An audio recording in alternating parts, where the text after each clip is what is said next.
I love the black woman. I mean, blackity, black, black, black, black, black, blackity, black, black, black. I love the black woman. What? Don't be dusty.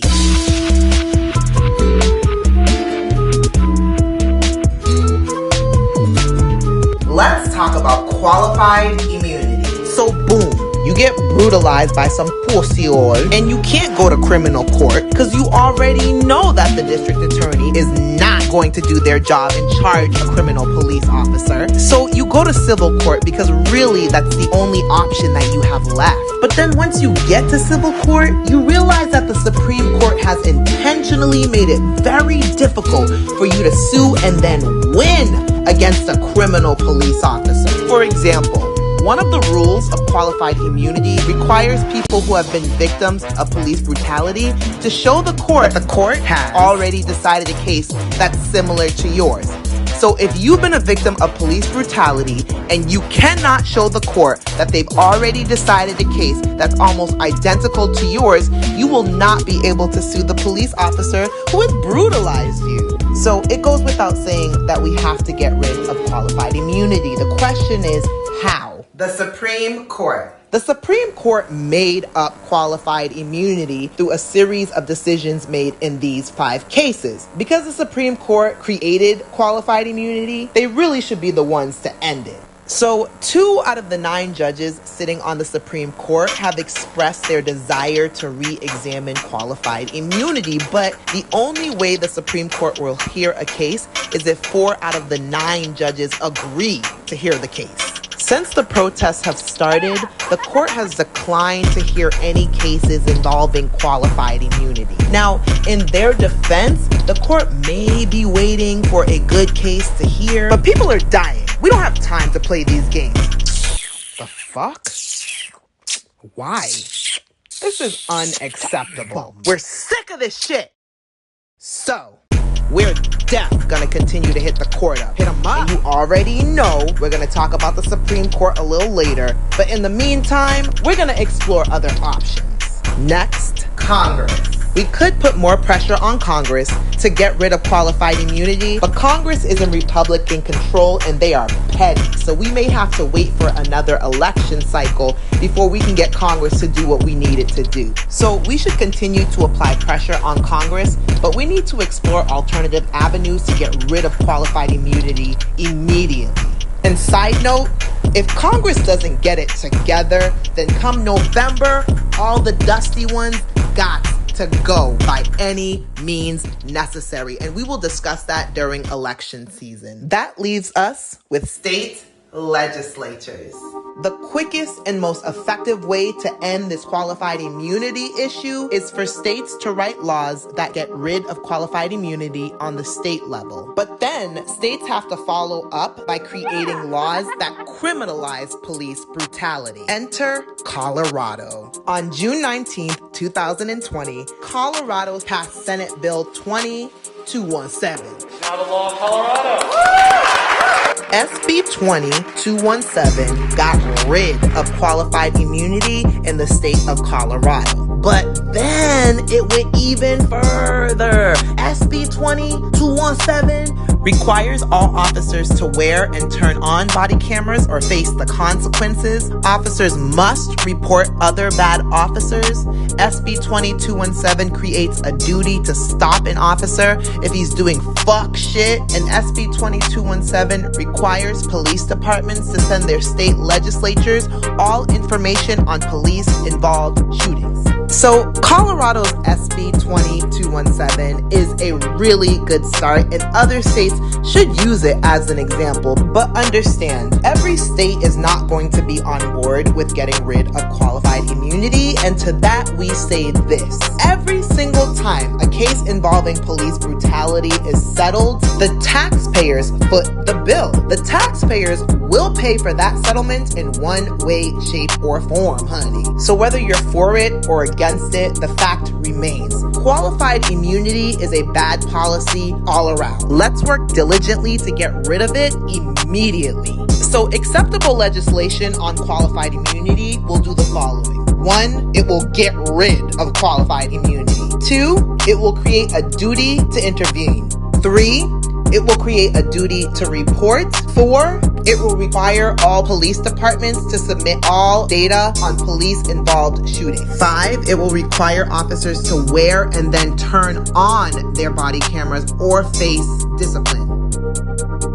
Okay, let's talk about these statutes. All around the country, statutes of Confederate and racist men have been taken down either by members of the public or by the government. Some of these statutes have been destroyed, others have been placed in storage, some have gone to museums. Now, every single one of these dusty statutes has to be taken down without a doubt. But where should we put these statutes? Should they A, be put in museums, B, be grinded down to dust, or C, placed in storage? Y'all email us and let us know. You heard? Okay, let's take a quick break to do something very important. The black woman, my mother, who I love, is a black woman. My sister, who I love dearly, is a black woman. My auntie, all black women. My friends, black women. Black women are the mother of the earth. They are the sun, the moon, the stars. They are everything. I can only attribute my success to a black woman. All of it. All of my success is attributable to the black woman, yes. Can I? Oh, yeah, of course. Which woman? Okay, oh, okay. All right. Black woman, I love you. I love you. I love you. I will never stop fighting for you, because when I fight for you, I fight for myself. We are forever connected to each other. I love you. Yeah. How was that? Yeah, I killed that shit.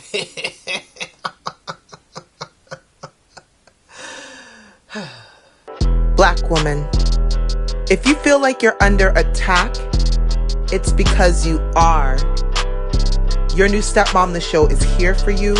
We support you. We love you. We know that things are weird right now, but the most important thing you can do is to live your life out loud, without fear, and with purpose. And we know that there are so many beautiful black men out there who are loving us, supporting us, protecting us. We love you, Papa. But there are some who have betrayed us, who have spoken out against us. Our own sons, fathers, brothers. Have compassion on them, for they're having a hard time too. We love them the best way we know how. But we silence them.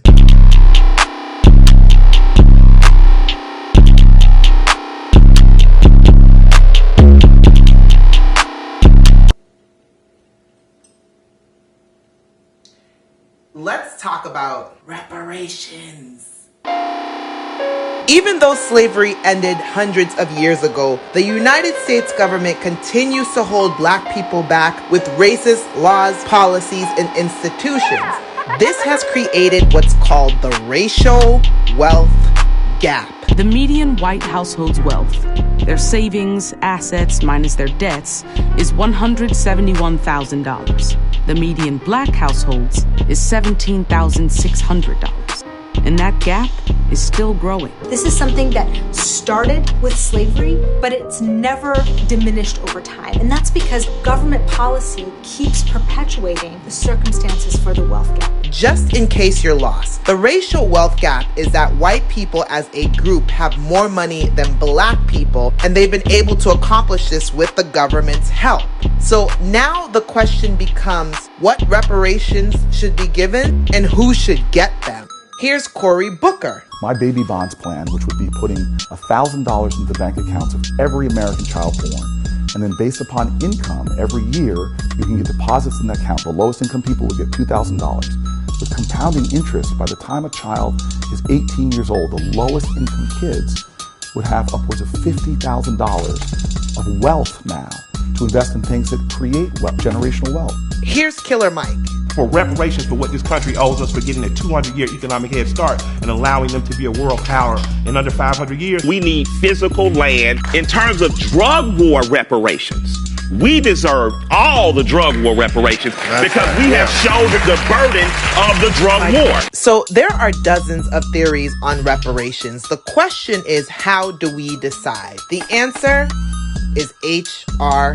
40. H.R. 40, aka the Commission to Study and Develop Reparation Proposals for African Americans Act, is a bill that would require a commission to look into slavery, the effects of slavery, and what reparations should be.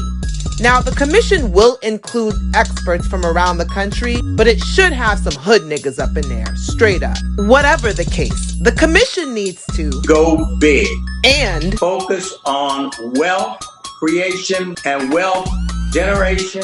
And just so you know, H.R. 40 was introduced into Congress by Representative John Conyners every year for 28 years. We believe that H.R. 40 is the best way to solve the reparations problem. We know that everybody's not going to be happy, but at least the issue will be addressed, and then maybe finally we can start to heal as a country. Okay, we're done. But before we go, a brief message from our creator. Stay strong, stay vigilant, keep fighting. Love yourselves, love each other. Until next time.